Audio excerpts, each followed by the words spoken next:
कि ऐसा आखिरकार क्या हुआ है कि अमेरिका एकदम से बेंजामिन ये नेतन्याहू को मैडमैन यानी कि पागल बोल रहा है? क्या वजह है सर इसकी? सबसे पहले तो शो पे बुलाने के लिए आभार और सभी दर्शकों को नमस्कार। कहानी मात्र इतनी सी कहानी है, महत्वाकांक्षाओं की कहानी है, आपके दिमाग के तो सोचने के तरीके की कहानी है, वास्तविकता की कहानी है, मिलिट्री की कहानी है, व्यापार की। इसी ताने बाने में बुन के ये सारी कहानियां फिट होती, शुरुआत होती है यहाँ से। बेंजामिन नेतन्याहू ने अहमद अल जुलानी, यानी कि अहमद अल सहारा, जुलानी उसका नाम है असली, उसने जुलानी से हाथ मिलाया। वो मिलाया उसने एमबीएस के कहने पे।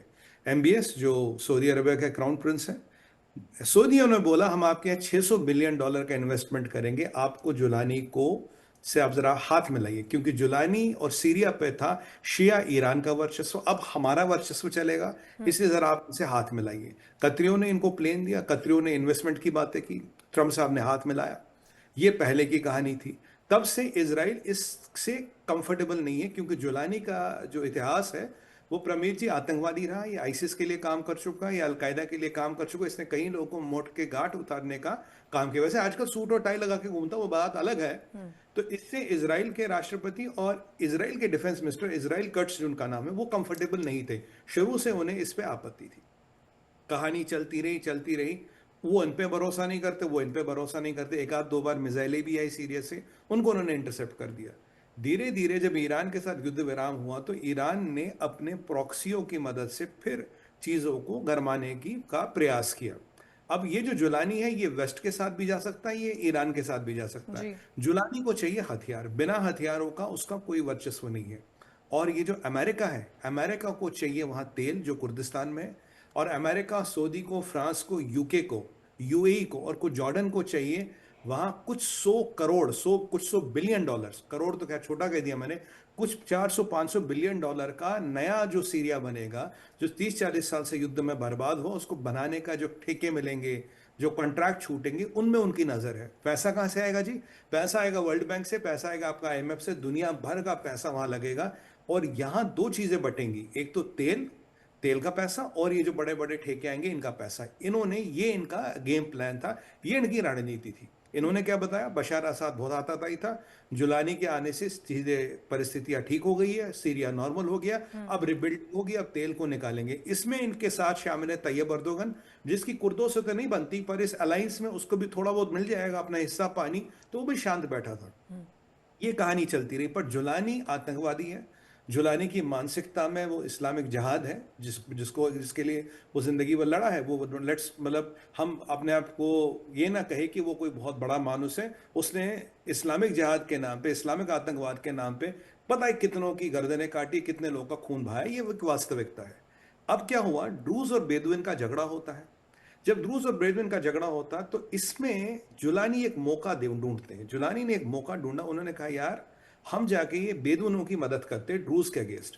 पहले खबर आई कि भाई ड्रूजों ने बेंजामिन नेतन्याहू से कहा, जेरूसलम में मीटिंग हुई और पीछे काफी जो कैथोलिक चर्च वगैरह पे बमबारी हुई, तो थोड़ा जेरूसलम में हल्का, मतलब थोड़ा बहुत हड़कंप था। तो बेंजामिन नेतन्याहू ने जाके इनका जो मिलिट्री हेडक्वार्टर है सीरिया का, जो जुलानी के घर से लगा हुआ, पैलेस से लगा, उस पर हमला कर दिया और उसको ध्वस्त कर दिया। उसके घर के शीशे टूट गए, उसको मैसेज दे दिया कि हम यहाँ के बादशाह हैं, हम यहाँ डिटरमाइन करेंगे क्या होगा। तब मैं ये समझ नहीं पा रहा था कि इसके मिलिट्री हेडक्वार्टर पे हमला करने की जरूरत क्या थी।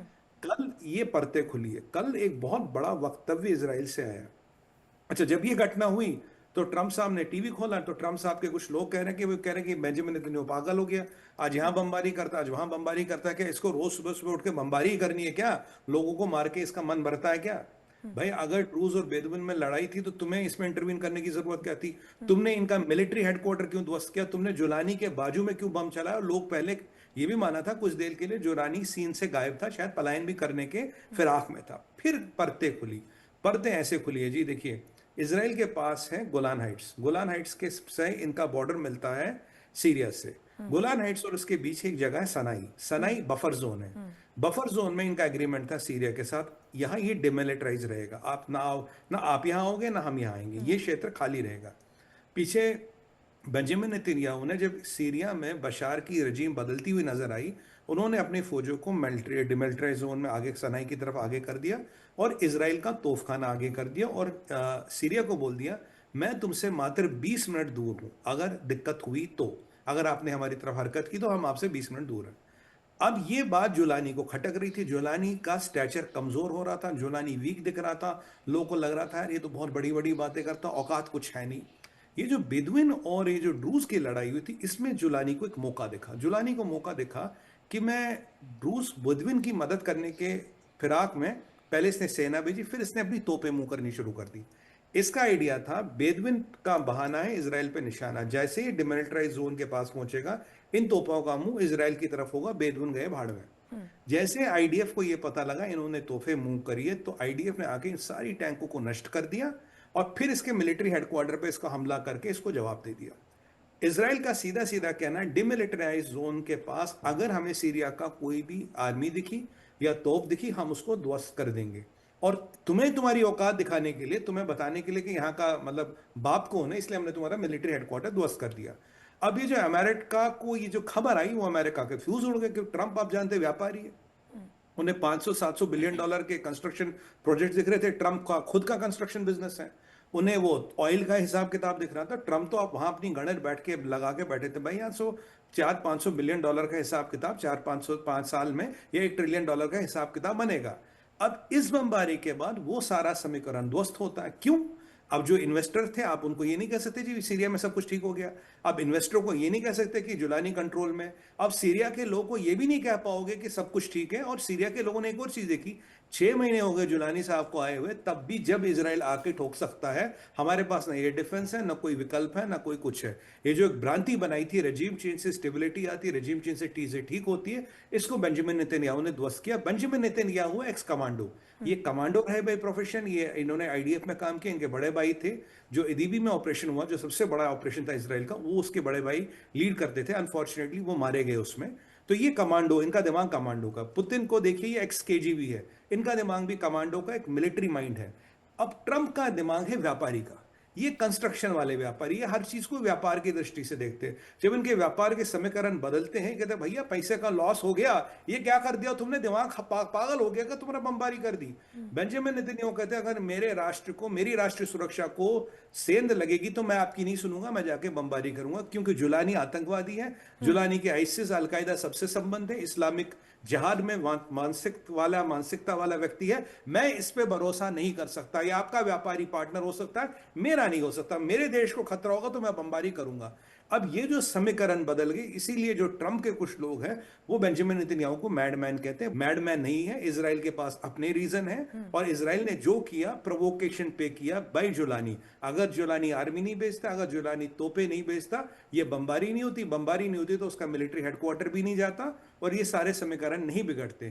क्योंकि जो इजराइल का शक था, जैसे ही इस आदमी के पास थोड़ी भी ताकत आएगी, ये हमारे, ये he will come for us, मतलब ये हमारे लिए आएगा और हमें नुकसान करने की कोशिश करेगा। और अब जानते हैं इजराइल की नीति होती है पहले मारो। इजराइल तो रिटेलिएशन करता है नहीं, वो प्रिएम्प्टिव ही सारा कुछ करता है। तो ये वहां एक, मैं आपको एक छोटा सा, मैंने आपको एक अध्याय समझाया कि पीछे क्या कहानी थी, बमबारी क्यों हुई, ट्रंप क्यों बौखलाए, क्यों कह रहे ही इज अ मैडमैन, क्योंकि उनके कई $100 बिलियन का लॉस हो गया।